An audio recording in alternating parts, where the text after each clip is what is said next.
1 Samuel, chapitre 15. Samuel dit à Saül, « C'est moi que l'Éternel a envoyé pour t'oindre roi sur son peuple, sur Israël. Écoute donc ce que dit l'Éternel. Ainsi parle l'Éternel des armées.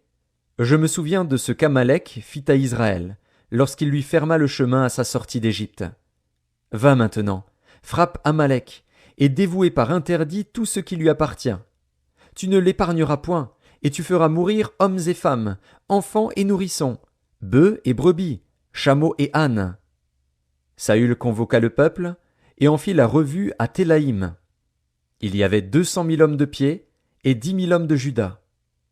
Saül marcha jusqu'à la ville d'Amalek, et mit une embuscade dans la vallée. Il dit aux Kéniens, « Allez, retirez-vous, sortez du milieu d'Amalek, afin que je ne vous fasse pas périr avec lui. Car vous avez eu de la bonté pour tous les enfants d'Israël lorsqu'ils montèrent d'Égypte. » Et les Kéniens se retirèrent du milieu d'Amalek. Saül battit Amalek depuis Havila jusqu'à Shur, qui est en face de l'Égypte. Il prit vivant Agag, roi d'Amalek, et il dévoua par interdit tout le peuple en le passant au fil de l'épée. Mais Saül et le peuple épargnèrent Agag, et les meilleures brebis, les meilleurs bœufs, les meilleures bêtes de la seconde portée, les agneaux gras, et tout ce qu'il y avait de bon. Ils ne voulurent pas le dévouer par interdit, et ils dévouèrent seulement tout ce qui était méprisable et chétif. L'Éternel adressa la parole à Samuel, et lui dit, « Je me repens d'avoir établi Saül pour roi, car il se détourne de moi et il n'observe point mes paroles. » Samuel fut irrité, et il cria à l'Éternel toute la nuit. Il se leva de bon matin pour aller au-devant de Saül. Et on vint lui dire, « Saül est allé à Carmel, et voici, il s'est érigé un monument. » Puis il s'en est retourné, et, passant plus loin, il est descendu à Gilgal. Samuel se rendit auprès de Saül, et Saül lui dit, « Sois béni de l'Éternel, j'ai observé la parole de l'Éternel. » Samuel dit, « Qu'est-ce donc que ce bêlement de brebis qui parvient à mes oreilles, et ce mugissement de bœufs que j'entends ?» Saül répondit, « Ils les ont amenés de chez les Amalécites, parce que le peuple a épargné les meilleures brebis et les meilleurs bœufs, afin de les sacrifier à l'Éternel, ton Dieu.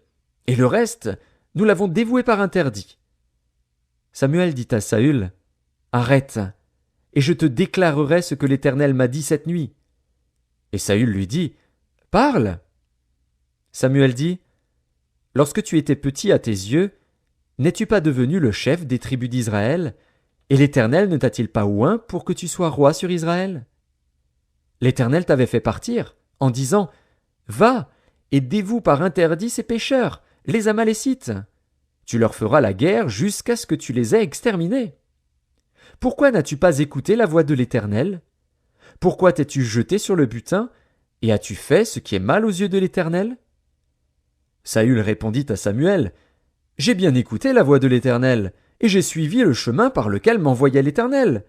J'ai amené Agag, roi d'Amalek, et j'ai dévoué par interdit les Amalécites.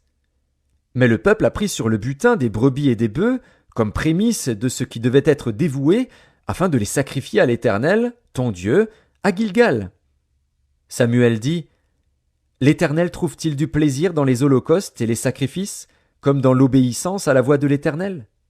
Voici, l'obéissance vaut mieux que les sacrifices, et l'observation de sa parole vaut mieux que la graisse des béliers. Car la désobéissance est aussi coupable que la divination, et la résistance ne l'est pas moins que l'idolâtrie et les téraphins. Puisque tu as rejeté la parole de l'Éternel, il te rejette aussi comme roi. » Alors Saül dit à Samuel, « J'ai péché, car j'ai transgressé l'ordre de l'Éternel, et je n'ai pas obéi à tes paroles. Je craignais le peuple, et j'ai écouté sa voix. Maintenant, je te prie, pardonne mon péché, reviens avec moi, et je me prosternerai devant l'Éternel. » Samuel dit à Saül, « Je ne retournerai point avec toi, car tu as rejeté la parole de l'Éternel, et l'Éternel te rejette, afin que tu ne sois plus roi sur Israël. » Et comme Samuel se tournait pour s'en aller, Saül le saisit par le pan de son manteau qui se déchira. Samuel lui dit, « L'Éternel déchire aujourd'hui de dessus toi la royauté d'Israël, et il la donne à un autre, qui est meilleur que toi. Celui qui est la force d'Israël ne ment point et ne se repent point, car il n'est pas un homme pour se repentir. » Saül dit encore, « J'ai péché.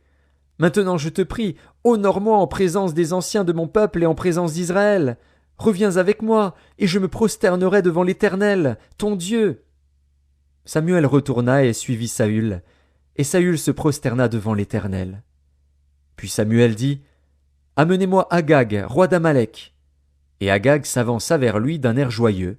Il disait, « Certainement, l'amertume de la mort est passée. » Samuel dit, « De même que ton épée a privé des femmes de leurs enfants, ainsi ta mère entre les femmes sera privée d'un fils. » Et Samuel mit Agag en pièces devant l'Éternel, à Gilgal.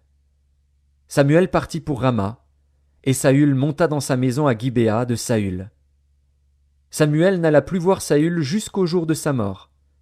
Car Samuel pleurait sur Saül, parce que l'Éternel se repentait d'avoir établi Saül roi d'Israël.